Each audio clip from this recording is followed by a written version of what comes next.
Hello दोस्तों, उमंग classes में आप सभी का बहुत बहुत स्वागत है।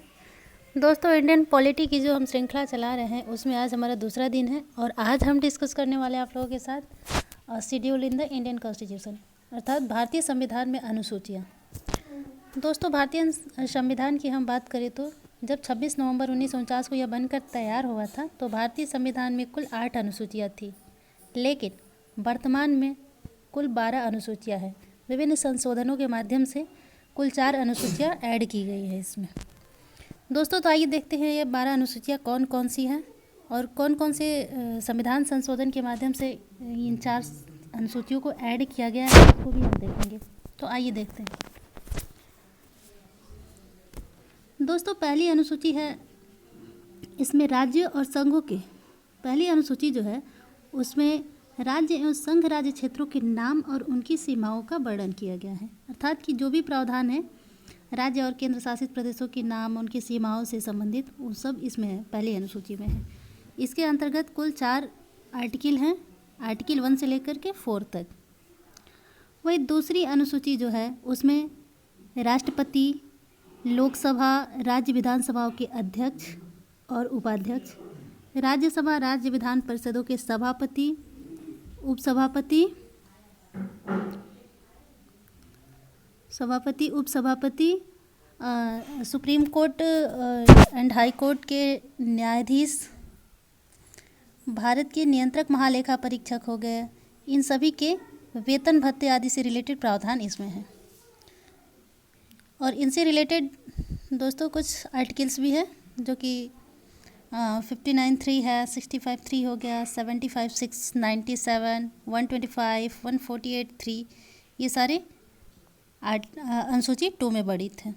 दोस्तों, तीसरी अनुसूची की अगर हम बात करें तो तीसरी अनुसूची में है संघ राज्य क्षेत्र के जो मंत्री हैं,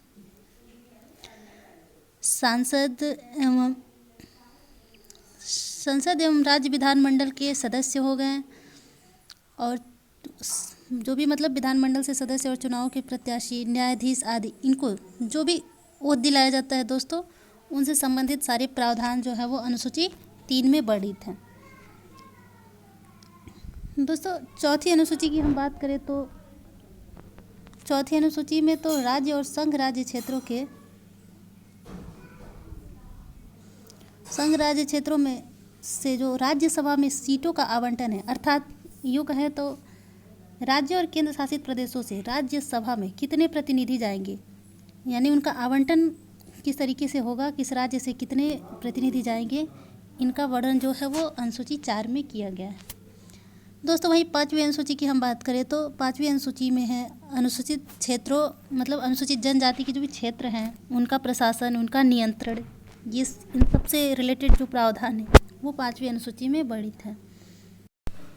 दोस्तों, 5वीं अनुसूची तक तो हो गया, जो कि 5वीं अनुसूची थी हमारी अनुसूचित क्षेत्रों की जनजातीय प्रशासन नियंत्रण से संबंधित मुद्दे थे इसमें। वही अगर हम 6वीं अनुसूची की बात करें दोस्तों, तो 6वीं अनुसूची में कुछ राज्यों की जनजातीय क्षेत्रों और उनसे प्रशासन से संबंधित प्रावधान है, जैसे कि असम, मेघालय, त्रिपुरा और मिजोरम। इन 4 राज्यों की जनजातीय क्षेत्रों के प्रशासन और नियंत्रण से संबंधित प्रावधान इसमें है। वही 7वीं अनुसूची में अगर हम देखें तो दोस्तों, 7वीं अनुसूची में संघ सूची, राज्य सूची और समवर्ती सूची का प्रावधान शामिल है, जहाँ शक्तियों का विभाजन की बात हम करते हैं जो, उसका वर्णन ये 7वीं अनुसूची में है। दोस्तों, 8वीं अनुसूची की अगर हम बात करें तो इसमें संविधान द्वारा मान्यता प्राप्त कुल 22 भाषाओं की सूची है। दोस्तों, हालांकि इसमें जब संविधान बन के तैयार हुआ था तो इसमें कुल 14 भाषाएँ ही शामिल थी, लेकिन आज 22 भाषाएं हैं। इसमें विभिन्न संशोधन के माध्यम से इसमें कुल 8 भाषाएं शामिल की गई हैं, 14 और 6 और 2 8, कुल 8 भाषाएं शामिल की गई है। वो इस तरीके से है।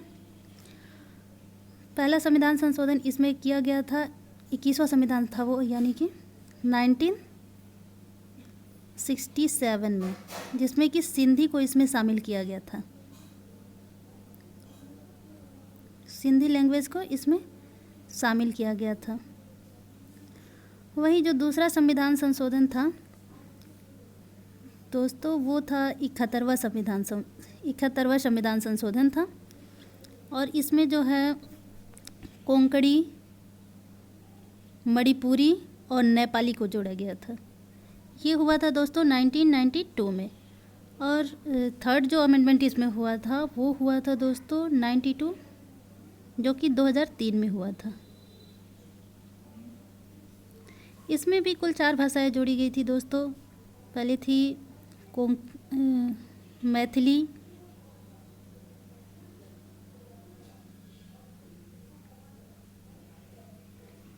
मैथिली थी, दूसरा संथाली था,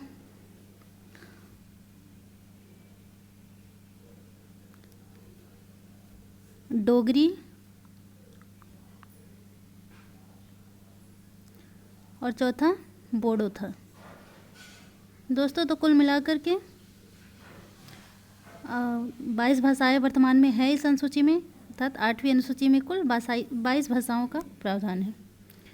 दोस्तों 9वीं अनुसूची की अगर हम बात करें तो जो संविधान प्रारंभ में बन के तैयार हुआ था उसमें इसका वर्णन नहीं था। इसे फर्स्ट कॉन्स्टिट्यूशन अमेंडमेंट जो हुआ ये 1951 में हुआ था। उस समय इसको जोड़ा गया 9वीं अनुसूची को। ये दोस्तों है भूमि सुधार और जमींदारी उन्मूलन से संबंधित है। भूमि सुधार और जमींदारी उन्मूलन से संबंधित प्रावधानों को इसमें वर्णित किया गया है। और प्रारंभ में इसमें ये बनाया गया था कि 9वीं अनुसूची में न्यायिक पुनरावलोकन की शक्ति नहीं थी, अर्थात इसमें भी कोई अमेंडमेंट होता है, इससे रिलेटेड कोई मुद्दा है तो उसमें जो हमारा सुप्रीम कोर्ट है वो न्यायिक पुनरावलोकन नहीं कर सकता है।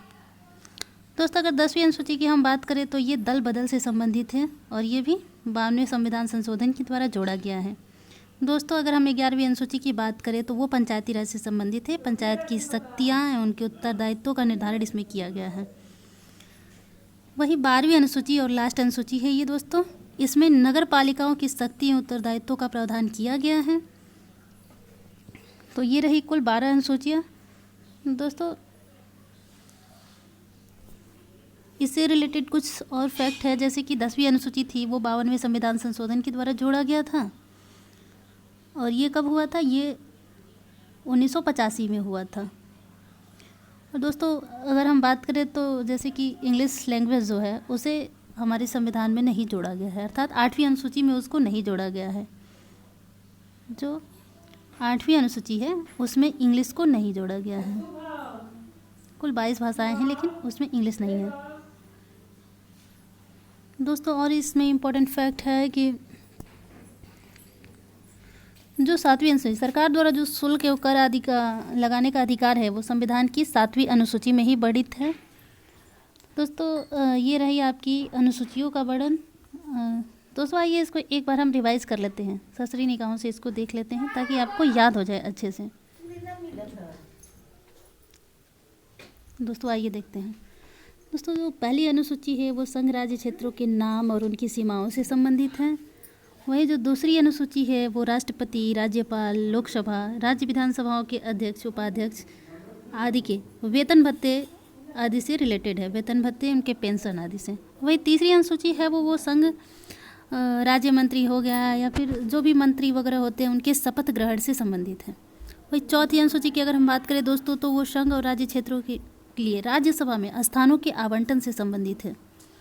दोस्तों पांचवी अनुसूची है वो अनुसूचित क्षेत्रों की जनजाति प्रशासन आदि के बारे में उसमें प्रावधान है। वही छठवीं अनुसूची में दोस्तों देखें तो असम, मेघालय, त्रिपुरा, मिजोरम राज्य के जनजातीय क्षेत्रों के प्रशासन से संबंधित उपबंध दिए गए हैं। सातवीं अनुसूची में दोस्तों संघ सूची, राज्य सूची और समवर्ती सूची शामिल किए गए हैं सातवीं अनुसूची में। आठवीं अनुसूची की अगर हम बात करें तो वहाँ 22 भाषाओं का उल्लेख है। इसी प्रकार जो नौवीं अनुसूची है उसमें भूमि सुधार और जमींदारी उन्मूलन से संबंधित मुद्दे हैं।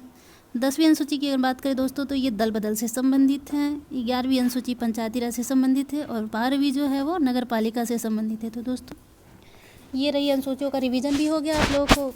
आई होप आप लोगों को ये याद भी हो गया होगा अच्छे से। दोस्तों आप सभी को अगर वीडियो पसंद आई है तो इसको लाइक एंड सब्सक्राइब करना ना भूलें। और दोस्तों अगर इसकी PDF चाहिए तो इसका लिंक हम डिस्क्रिप्शन में दे देंगे, आप वहाँ से डाउनलोड कर सकते हैं। बहुत बहुत धन्यवाद दोस्तों।